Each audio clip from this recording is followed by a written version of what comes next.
Bon. C'est ça, on va dire les pour et les contre, qu'est-ce qui va, qu'est-ce qui ne va pas, qu'est-ce qui va plus et tout ça. Donc, on va donner la parole. On va donner la parole au frère. Attendez, on va donner la parole au frère Samuel. Amen. On prie rapidement. Seigneur Jésus, nous prions que tu nous bénisses, que cette discussion soit pour la gloire de ton nom, que nous sachions ce que nous ne savons pas et que nous puissions nous approcher de toi au nom de Jésus. Amen. Vas-y mon frère, parle.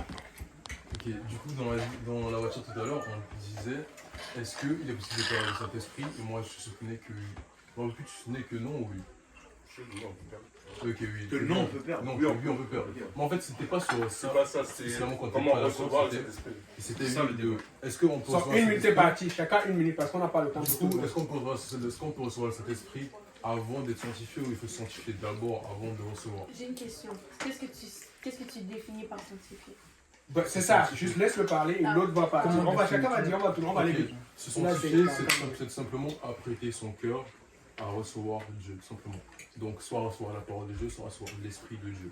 Donc, se sanctifier, ça peut venir par la prière, par le jeûne, par même les actions que tu fais. Par exemple, si tu as fauté contre ton frère, le fait de demander pardon, c'est la sanctification. Si par exemple, tu vois une personne qui a besoin d'aumône, tu fais l'aumône, c'est la sanctification. Si par exemple, tu vas prier, c'est la sanctification. Si tu jeûnes, sanctification aussi. Du coup, il faut d'abord passer par la sanctification avant de demander le Saint-Esprit, parce que Dieu ne peut pas habiter dans l'endroit souillé. Tu vois, il faut d'abord que ton cœur soit prêt à l'accueillir. Donc, par exemple, le fait de confesser le péché aussi, va faire que maintenant, tu es prêt à entrer en toi. C'est ça. Ok, c'est bon, c'est fini. Donc, on arrête, on va recommencer. Là, tu peux parler une minute ou tu peux donner ta minute à ton frère. Tout le monde peut donner sa minute à quelqu'un qui veut qu'il parle à sa place. Amen. C'est correct? Est-ce que tu veux parler ou tu veux donner ta minute? Ok, il va te donner, tu as une minute de plus. Continue. Ok. Du coup, il n'était pas d'accord tout à l'heure parce qu'il disait que, par exemple, on peut prendre l'exemple. On peut prendre l'exemple de Corneille. La famille de Corneille et ses amis ont reçu le Saint-Esprit sans forcément avoir besoin de travailler sur eux-mêmes, tout ça. Mais je disais que le truc n'est pas par rapport au travail que tu fais, c'est par rapport à l'état de ton cœur. Si tu as besoin de faire un travail pour que l'état de ton cœur soit bon, il n'y a pas de problème. Mais c'est possible que tu n'as pas besoin de faire tout un long travail, que tu as juste besoin de confesser, besoin de juste reconnaître que tu as mal fait. Et dans ce cas-là, tu regrettes ton péché, donc Dieu te pardonne. Parce que l'important, c'est surtout ne pas avoir de péché, parce qu'on sait que Dieu est un Dieu saint, 3 fois saint même, et qu'il ne peut pas cohabiter avec le péché.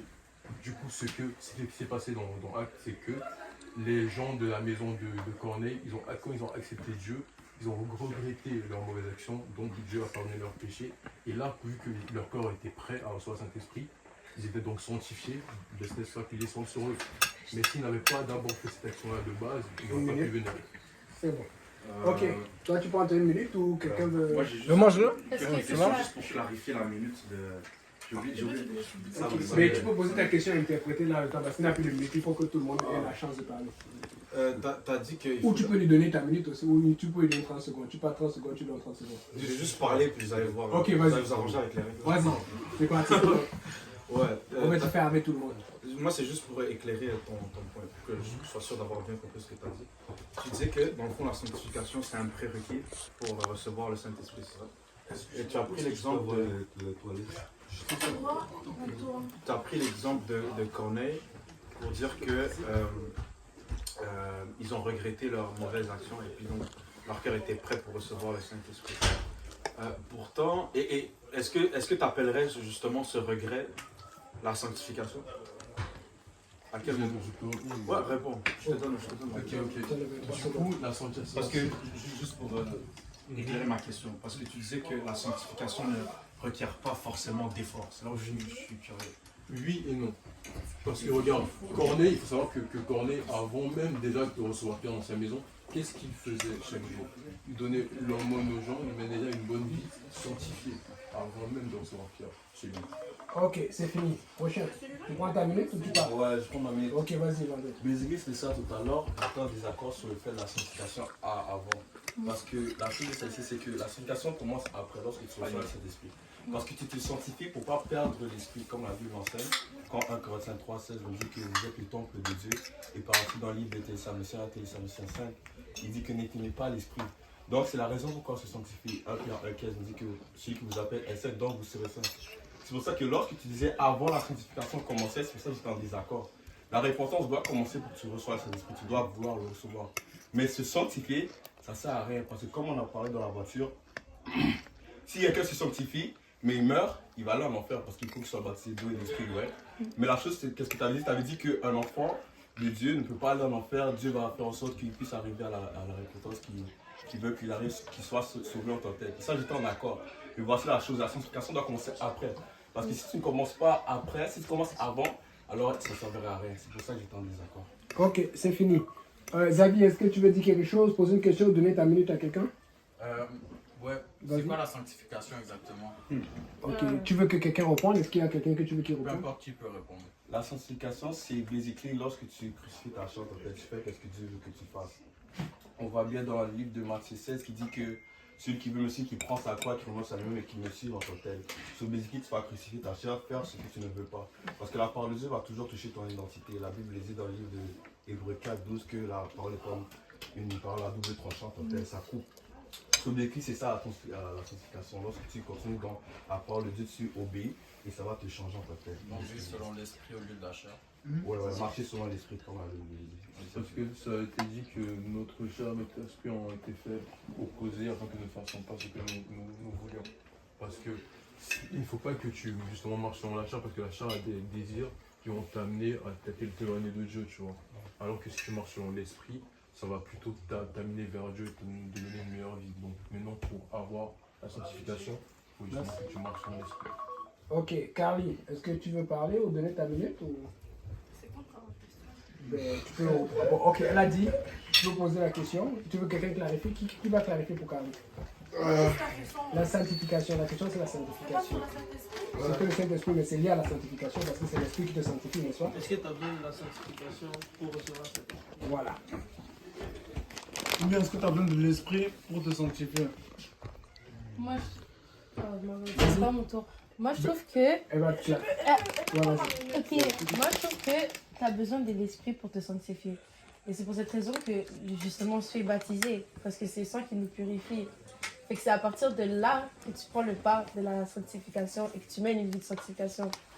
Genre, comme Vendo a dit, t'as pas besoin, quand une âme vient à l'église pour la première fois, là, on va pas lui dire est-ce que t'as jeûné, est-ce que t'as prié, est-ce que tout ce qu'on a besoin, c'est de la repentance. Je peux répondre d'un coup. 23 secondes. Je Ouais. peux compléter vu que... Ouais. Ben, justement, le mot-clé qu'elle a dit, c'est la repentance. Dans l'exemple de Corneille que tu as donné, c'est ce regret-là, je n'appellerais pas ça la sanctification, j'appelle ça la repentance. C'est-à-dire avoir non seulement ces remords de ces mauvaises actions, mais prendre la décision de changer. Et c'est là. Tu veux parler ou tu veux donner ta minute ou tu veux manger? Tu veux faire les trois en même temps? C'est pas déjà Donc vous ne suivez pas. c'est pas La sanctification. Ça prend quoi? C'est pas Non, assez. selon moi, non, selon ce que ma compréhension dans la Bible, comme il a dit, ça prend le Saint-Esprit pour mettre en pratique Désolé, la sanctification. Parle fort, ils vont pas te tourner dans la vidéo. Ça prend le Saint-Esprit pour mettre en pratique la sanctification. C'est comme quand quelqu'un vient d'arriver à l'église, s'il désire vraiment Dieu, genre de tout son cœur, Dieu va le remplir de son esprit et il va se faire baptiser. Puis c'est là qu'avec les études, faisant des études bibliques, là, il va mettre en pratique la sanctification. Mais ça prend pas la sanctification pour recevoir le Saint-Esprit. Il reste 2 secondes. Quelqu'un va ajouter? Moi, Vando, tu as dit que la sanctification, tu as fait quand même un gros statement, tu as dit la sanctification sert à rien. Avant. Je suis curieux de savoir qu'est-ce que tu entends par là. Parce que c'est ça la fait, c'est comme. Maintenant la minute. Parce que le gaz, il a... Attends. Ok, c'est bon. C'est que c'est autour du pied. Ouais, c'est bon. La solution ne sert à rien avant le baptême, c'est pour une concept, une perspective très complète, très compréhensible. C'est le fait que si par exemple on va dire que moi je ne suis pas baptisé, je ne suis pas reçu du Saint-Esprit, tout ça, et je fais tout ce que les choses de la Bible dit, je ne coupe pas, je ne fais pas, je ne fonde pas, je ne bois pas l'alcool et tout ça. À la fin de la journée, qu'est-ce qui va se passer quand je vais mourir?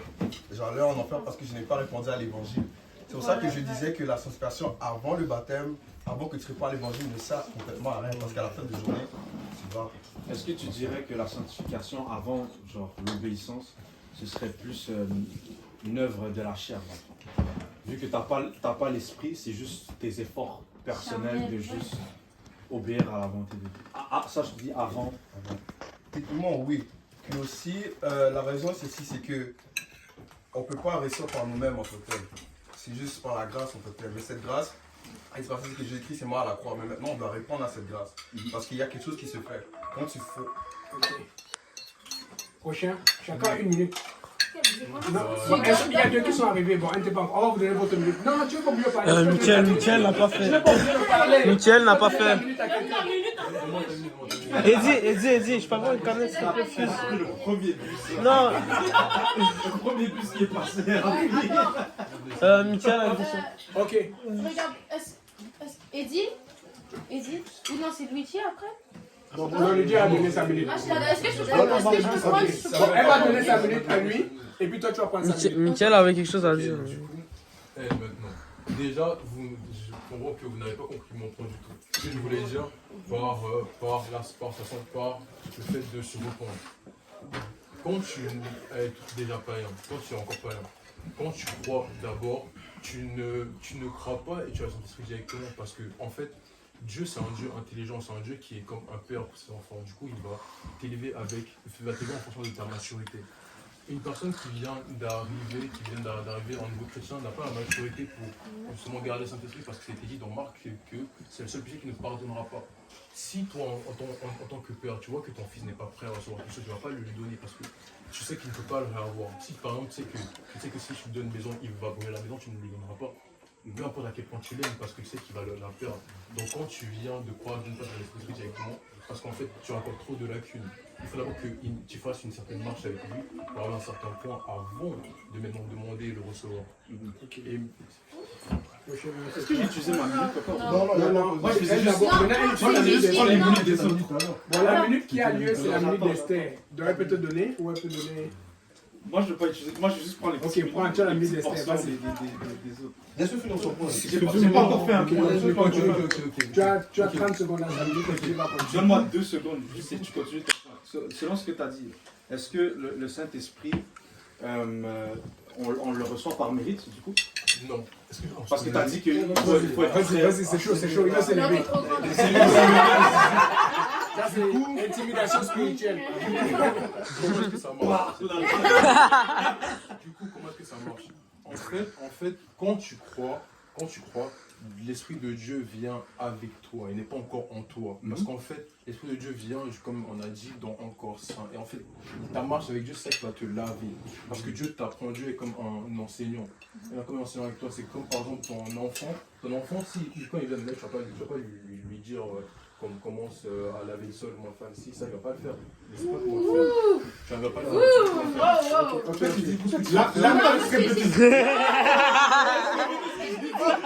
Écoutez, je suis le modérateur.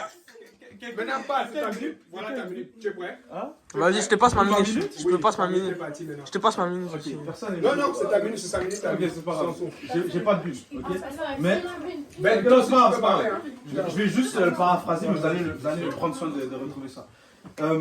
Donc, premièrement, là, de ce que tu as dit, ok, je ne sais pas si tu es prêt à l'avouer là, mais le Saint-Esprit, de la manière dont tu le perçois, ça s'obtient par mérite. Non. Parce que. Laisse-moi finir. Parce que c'est pas tout le monde qui est prêt. Oui, exactement. Donc tu dois mériter l'opportunité d'avoir le Saint-Esprit. Il y a des gens qui ne sont pas prêts, donc par implication, ils ne le méritent pas. Or, et tu as parlé du Saint-Esprit comme étant une question de maturité, mais lorsque Nicodème va voir Jésus-Christ dans Jean 3 et qu'il lui demande comment être né de nouveau, en fait.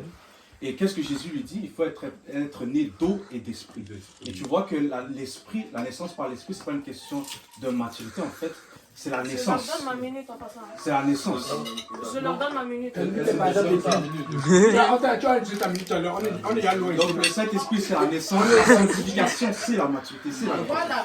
Ok, toi tu. J'ai utilisé des versets. Attends, il donne sa minute, il se donne sa minute. Ok. Voilà. En fait, je vais clarifier mon point. Pourquoi est-ce que j'ai dit On l'a compris, en fait, ça vient avec la maturité? Non. Ok, ça vient avec la maturité spirituelle. Parce qu'en fait, regarde.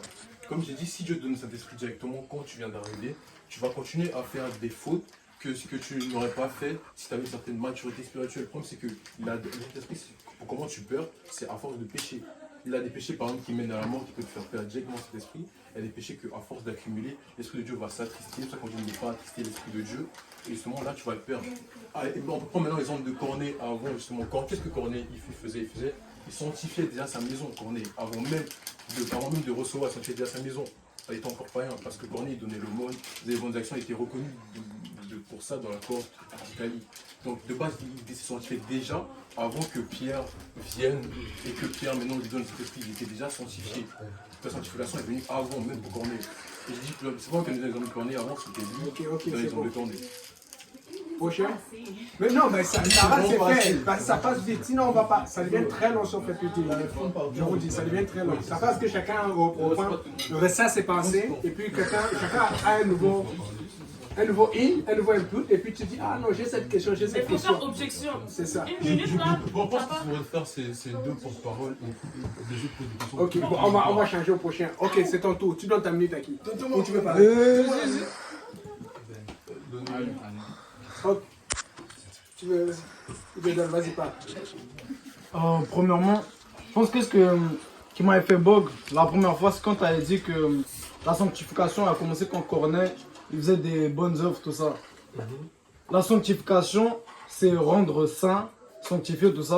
Moi, je pense que comme la première étape dans la marche avec Dieu, c'est plutôt la repentance. Si on prend par exemple, avec un verset à l'appui, Acte 2, 38, Pierre, quand on lui demande que faut-il faire, il va dire premièrement de se repentir. Et ensuite, il va parler du baptême d'eau et du baptême de l'esprit. Donc, la première étape, c'est la repentance. Puis comme, j'avais un autre point qui vient de m'échapper. Ouais, justement, la sanctification, voilà. La sanctification, c'est plutôt le travail que le Saint-Esprit fait quand il est déjà en toi. Okay. Mais avant ça... Qu'est-ce que la sanctification alors? Avant ça... C'est quoi le travail qu'il fait quand il est en toi? Avant ça, c'est plus de la repentance. Mais c'est quoi le travail qu'il fait quand il est en toi alors? Quelles sont les preuves que qu'est-ce que comment tu es en train de sanctifier? Ok. Mais le fruit de l'esprit, par exemple, va se développer en toi. Le fruit de l'esprit va se développer en toi. Tu voulais parler? Pardon? J'ai donné ma minute. Non, c'est ça. Ok, non, on va arriver à toi. Marche. Ah, comment Ça ressemble à l'université de Montréal, non? Ouais, vous avez envie de répéter. C'est pas ça. C'est la même chose qu'on fait dans l'université de Montréal. C'est venu vous chercher ici, là. C'est pas une balle. Pourquoi tu ne parles pas? Chaque fois, vous avez des sujets. Il y a même un sujet qu'on parlait souvent. On va poser les questions tout à l'heure. Il y a des sujets là! Il y a des sujets. Ok, désolé. Je recommence. Ok. Attendez, je recommence. Là, c'est un maquis, hein? Maquis coach. C'est un maquis, coupe-nous ça. Ok. Vas-y, Mikey. C'est 5 minutes. Allô? Oui. Ouais, donc comme je disais, la sanctification, c'est plutôt le travail que l'Esprit de Dieu va faire en toi. Par exemple, le travail qui fait justement le développement du fruit de l'Esprit. Le fruit de l'Esprit, c'est comme le fruit comme on peut comparer ça à des conséquences de qu'est-ce qui arrive quand l'Esprit de Dieu est en toi. Et il se développe. Et c'est quoi du coup? Ben dans Galates 5, par exemple, verset 22, la Bible dit que le fruit de l'Esprit, c'est l'amour, la joie, la paix, la patience, la bonté, la bénignité, la fidélité, la douceur, la tendresse. Donc tout ça, c'est genre des aspects de ta vie. Et comment est-ce que tu démontres tous ces aspects-là? Par exemple, c'est l'amour, oui, mais comment est-ce que tu démontres l'amour? Par exemple, la Bible va nous dire que l'amour, il va nous donner des caractéristiques par rapport à l'amour. Par exemple, l'amour ne soupçonne point le mal. Ou des petites choses comme ça et tout. Et l'amour va se développer en toi. Oui, mais quelles sont les actions que tu poses qui prouvent que tu justement pratiques l'amour? Parce que la foi, c'est des actions. Donc, c'est une action que tu poses. Par exemple, la Bible dit que celui qui aime Dieu obéit à ses commandements. Donc, si tu obéis à ses commandements, ça prouve ton amour. Ok. Quand tu aimerais une minute, est-ce que tu vas lui donner? Il veut dire quelque chose. Non, mais juste quelque chose à dire. Ok, je commence une partie. Non. Attends, quand quelqu'un pose une question. Non, mais quand quelqu'un pose là. Quand quelqu'un pose la question comme ça, genre ça vole ça vole les... Je pose des questions pendant que tu fais, c'est comme... Attends, on pose ça. Attends, mais c'est ça qui parle après, non? Je parle après, ouais. Ça, Mais du coup, je pourrais parler. maturité Il faut te faire maturité plaisir. spirituelle. Il a dit maturité C'est parti. spirituelle. Maturité spirituelle avant. J'ai entendu ça. Oui, vas-y. Juste pour dire quelque chose, la raison pourquoi tu matures dans le Seigneur, c'est parce que tu es né de nouveau. Tu grandis dans la croissance, maturité spirituelle. Donc, si tu dis maturité spirituelle, c'est dans dire que spirituellement, tu grandis. Maintenant, pourquoi spirituellement on grandit? C'est parce qu'on est une nouvelle créature en Jésus-Christ. Qu'on va voir dans 2 Corinthiens 5, 17, quand c'est quelqu'un est en Christ, c'est dans une nouvelle créature. Oui, c'est ça. C'est pour ça que tu grandis. Maintenant, c'est le lait spirituel, la nourriture spirituelle, la parole de Dieu. Mais la raison pourquoi tu grandis spirituellement, tu matures spirituellement, c'est à cause que tu es une nouvelle créature. Donc, dans tous les cas, ton exemple de maturité spirituelle, ça doit passer par oui et non, parce que regarde.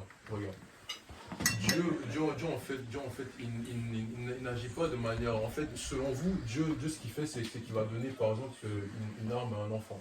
Genre, il va donner une certaine chose, une certaine puissance à une personne qui ne connaît pas comment l'utiliser. Ce n'est pas logique. Parce que c'est une puissance. Mais attends, est-ce que Les gars, si elle va utiliser la personne, Est-ce que je peux... Ok, attends, ça c'est ta minute maintenant. Je peux prendre... C'est ta minute. Car la promesse c'est pour C'est ta vous, minute maintenant. vos enfants. Ok, je peux la prendre. Regarde. Comment tu veux qu'un enfant une âme mature s'il n'a pas l'esprit de Christ? Il ne peut pas avoir une maturité sans avoir Christ en lui. En fait, pas besoin d'avoir. C'est Christ avec toi. Quand on dit Christ est avec toi, pas obligé qu'il soit littéralement en toi au début, parce qu'en fait, c'est une marche. Dieu marche avec toi pour t'amener à un certain point. Parce qu'au début, comme je vous ai dit, l'esprit de Dieu, c'est un esprit que quand tu perds, ça a été dit, tu ne peux plus rien avoir. Pardon. Donne-moi un verset. C'est ça. C'est écrit dans Marc. Ok, Moi, je peux voir le verset. Marc, attends, je l'ai là. Parce que depuis, il a parlé C'est ça, j'ai pas. Marc, Ça envoie le verset biblique Marc avec 3, le 27. verset biblique. Il a dit, nul ne peut entrer dans la maison de... Attends. Ouais, non, 28, voilà. En vérité, je vous dis que toutes sortes de péchés seront pardonnés aux enfants des hommes, aussi toutes sortes de blasphèmes par lesquels ils auront blasphémé. Mais quiconque aura blasphémé contre cet esprit n'aura jamais de pardon, mais il sera soumis à une condamnation On est dans la minute de éternelle. l'autre. Maintenant, mets ton point. C'est ça. On est dans la minute de Maintenant, Clarifier. Du coup, justement, vu étant donné que comme ça a été dit, tu peux pas, le blasphéme contre cet esprit n'est pas pardonné. Donc ça veut dire que Dieu, étant donné qu'il aime ses enfants, il ne va pas te donner quelque chose que tu vas perdre. C'est comme si, parce qu'il sait que tu n'es pas encore la maturité de la garder. Si te la donne maintenant, alors que tu viens à peine de débuter ta marche, tu vas le perdre parce que la force des péchés attriste l'esprit, comme tu as dit dans des Saint c'est qu'il n'attristait pas l'esprit. Et qu'est-ce qui attriste l'esprit? C'est le péché. Sauf que si ton esprit est trop attristé, il va partir. Et s'il part, tu ne peux pas. J'ai une question. C'est quoi blasphémer? Blasphémer contre le Saint-Esprit, c'est justement ça, c'est justement péché contre le Saint-Esprit.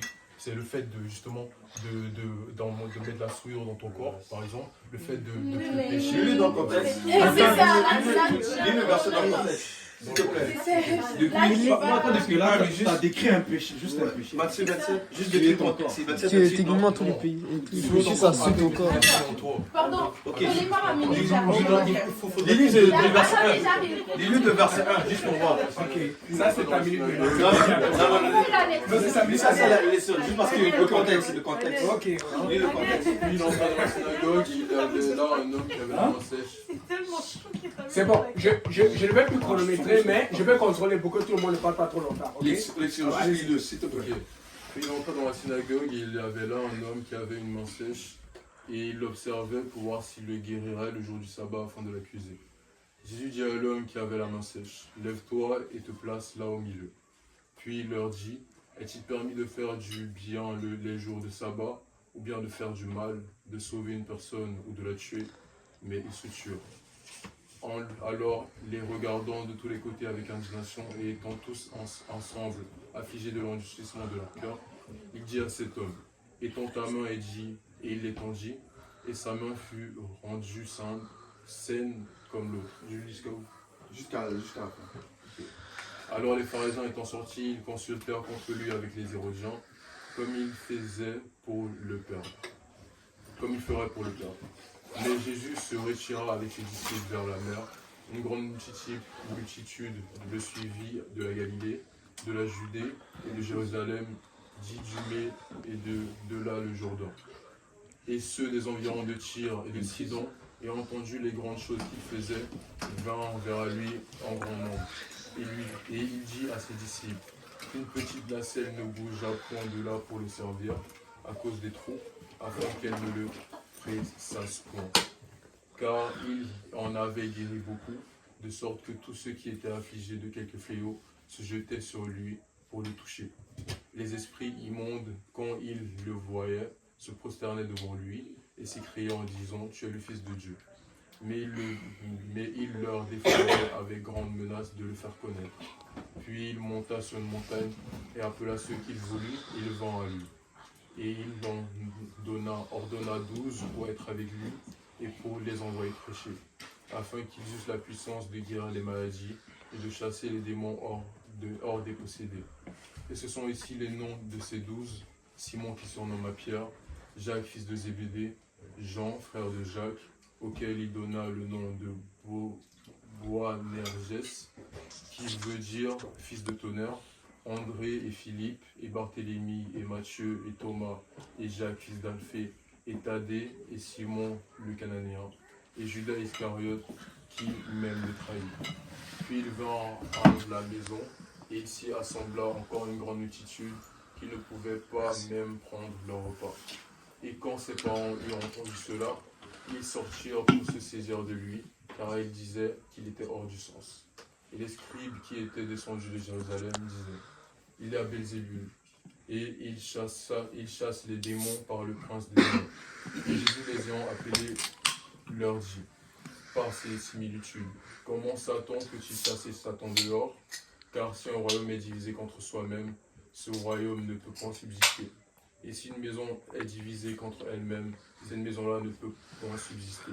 Si donc Satan ne s'élève contre lui-même, il est divisé, il ne peut point se soutenir, mais est-ce qu'on peut avoir l'explication? Parce que là, est-ce que vous voulez que c'est fini? Non, j'ai pas encore fini. Ça, c'est long. C'est long, ok, pardon. Il n'est même pas proche en fait. Ok, après il dit que nul ne peut entrer dans la maison d'un homme fort et piler son bien si auparavant il n'alliait homme fort. Mais or, il pillera sa maison. En vérité, je vous dis que toutes sortes de péchés sont pardonnés aux enfants des hommes et aussi toutes sortes de blasphèmes par lesquels ils ont blasphémé. Maintenant, quel blasphème il parle? Quand il dit que tout homme blasphème qu'il aura blasphémé.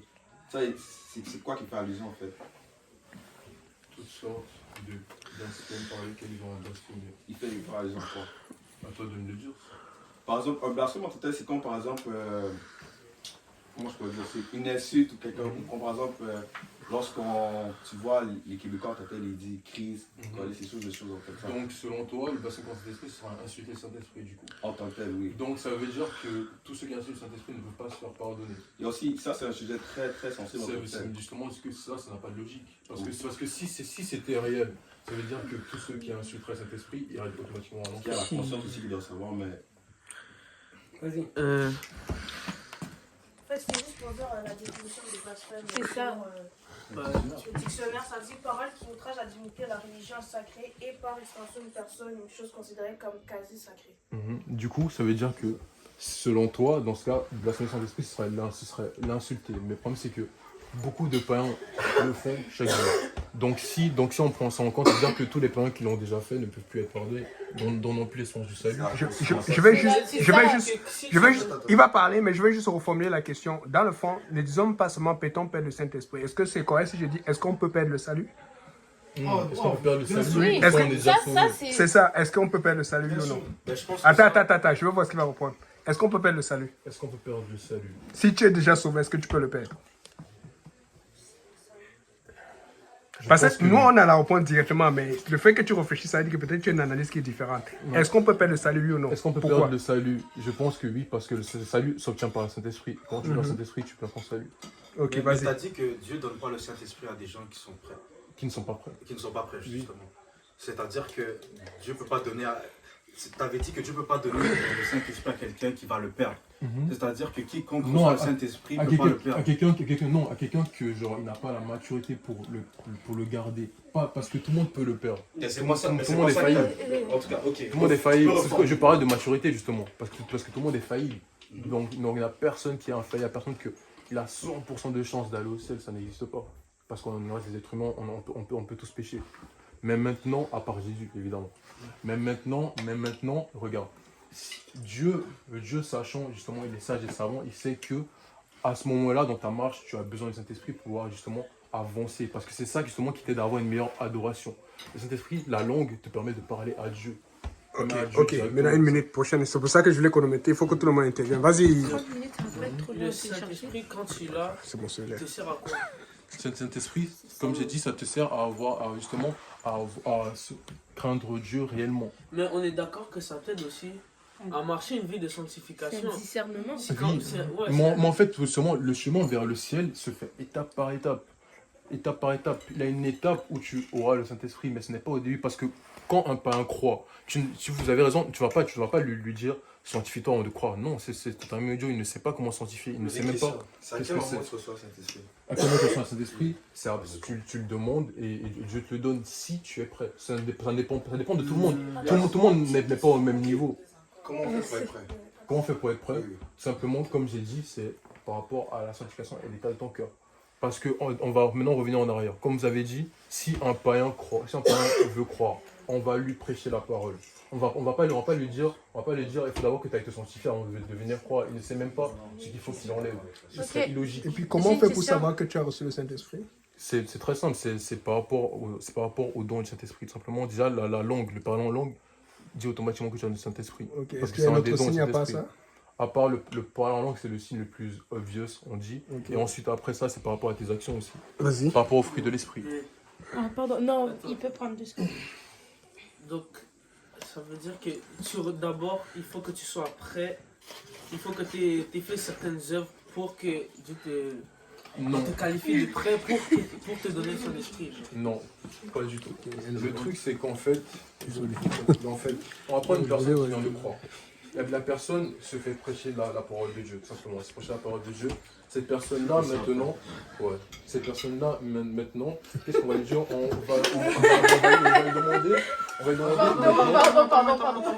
va lui demander maintenant, est-ce qu'elle est prête à accepter la parole de Dieu dans sa vie? Elle va accepter tout. On va prier pour elle. Et maintenant, à partir de là, Dieu va commencer à être avec elle. Dieu va commencer à être avec la personne, à commencer à marcher avec la personne, la tenir par la main, mais spirituellement. Commencer à marcher avec elle pour que maintenant la personne, si avant la personne montait, maintenant la personne ne va plus mentir parce que Dieu est avec elle. Et Dieu maintenant, elle sait que maintenant, je dois me repérer à la parole de Dieu, parce que la parole de Dieu dit de ne pas mentir, par exemple. Donc maintenant, grâce à la parole de Dieu, je ne vais plus mentir. Ma parole de Dieu m'accompagne dans mon chemin. Mais maintenant... Tu te tiens par la main, ouais. Tu te tiens par la main, littéralement, c'est ça, Dieu te tient par la main en esprit. J'ai pas suivi si tu as répondu à la question. Est-ce que tu dois faire des œuvres? Des œuvres justement pour mériter. Pour mériter le Saint-Esprit? Paul, je crois que c'est Paul qui a dit. Pour être qualifié. Si je prends ton point aspect par aspect, tu as dit que le Saint-Esprit requiert la sanctification. Et maintenant, la question qu'il a posée, c'est est-ce que cette sanctification qui est prérequis au Saint-Esprit demande des œuvres? Est-ce que la sanctification requiert que tu fasses quelque chose? Oui. Les œuvres, en fait. Mais si tu dis ça, ça lui recommande que je fasse quelque chose. Exactement, c'est vrai. Donc juste pour rendre ton point concis, pour avoir le Saint-Esprit, tu dois faire des œuvres. Ça dit, mais quelle œuvre? C'est ça le truc. Les œuvres. Non, juste pour rendre ton point concis, parce que oui, mais au début, c'est pas ça que tu as dit. Au début, tu as dit oui, tu dois faire les œuvres, mais en fait... Tu as dit que ça se méritait pas, tu as dit que les œuvres, c'était oui et non. Quand vous dites qu'il faut mériter, ce n'est pas tu mérites en mode celui qui aura fait le plus d'œuvres, c'est lui qui aura... Non. On a juste parlé de simple mérite. Ok, mais en fait... Juste simple mérite. Est-ce qu'il y a d'autres questions? Le but, c'est de... Attendez. Vous aviez d'autres questions? Parce que Ben n'a pas encore parlé. Non. C'est bon? Le but, c'est que tout le monde soit édifié. Amen. On n'est pas là pour... Ok, vas-y. Juste pour clarifier. Mais quelles œuvres vont te faire gagner la confiance de Dieu pour te donner un Saint-Esprit? Ce n'est pas par rapport à confiance ou non. C'est que tout simplement, regarde, dans un travail, tu viens de te faire embaucher au travail. Est-ce que le patron va directement te donner les plus grandes responsabilités? Non. Il va d'abord voir comment est-ce que tu fonctionnes. Mais déjà, il t'embauche. Oui, il t'embauche. Mais justement, mais l'embauche ce n'est pas les fonctions qu'il t'a données. T'as pas encore donné les fonctions, mais tu as d'abord embauché d'avoir des fonctions de base. Maintenant, maintenant tu vas monter en grade au fur et à mesure dans notre Mais parce que quand tu donnes une fonction, c'est comme si un nouveau. Une personne à la fois. Je peux me donner 2 secondes? La Bible dit que celui qui n'a pas l'esprit de Christ n'appartient pas. Si tu n'as pas l'esprit de Christ, tu n'es pas embauché. Non. Tout le monde peut être. Donc les parents peuvent être. On ne peut pas répondre, les parents peuvent très bien. Non, ils peuvent être embauchés. La promesse est pour eux, mais attendez. Ouais, Kali, c'est quoi ta question? Guys, Vendry, pas de live de side, tout le monde est ici là. C'est quoi avoir l'esprit de Dieu? L'esprit de Dieu peut être avec toi et peut être en toi.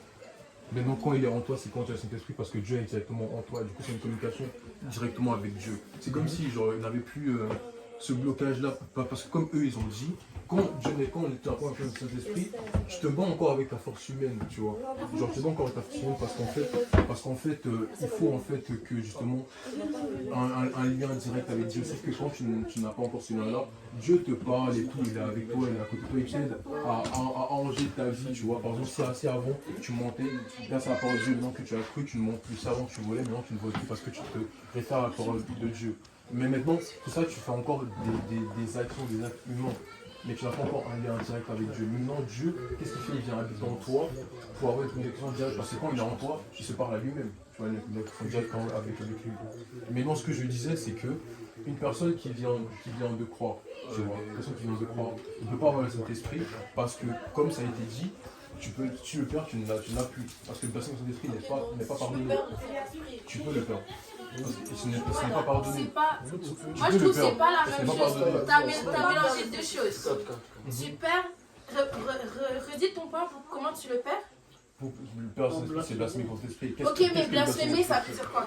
Blasphémer contre Saint-Esprit, c'est l'outrager. C'est genre l'outrager, mais comme quand tu l'outrages. Quand tu l'outrages, ce n'est pas insulter réellement, pas insulter. Parce que si on prend le point d'insulter, c'est-à-dire que tous ceux qui l'insultent iraient en enfer. Mais ce n'est pas le cas, parce que plein de païens insultent Saint-Esprit. Ouais, en passant, le blasphème, juste sois conscient.